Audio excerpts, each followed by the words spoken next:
পার্বতী মা এসেছিলেন। হ্যাঁ। পার্বতী মায়ের নাম সেমন্তনী, সেমন্ত দ্বীপ এটা।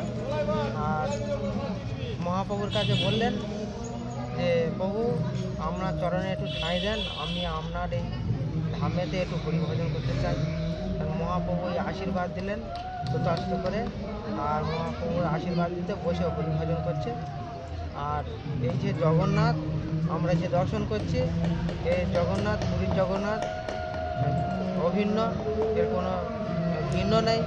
তা পুরীর জগন্নাথ হচ্ছে যেরকম ওই জগদীশ গাঙ্গুলি গিয়েছিলেন বৃদ্ধ বয়সে পুরীধামে গিয়ে খুব মানে সেই কচিবেলায় বলেছিলেন জগন্নাথ যেই কৃষ্ণ বলেছিলেন, জগন্নাথ বলেছিলেন যেই জগন্নাথ সেই কৃষ্ণ সেই গৌর হরি। তা জগন্নাথ তো গাঙ্গুলির কাছে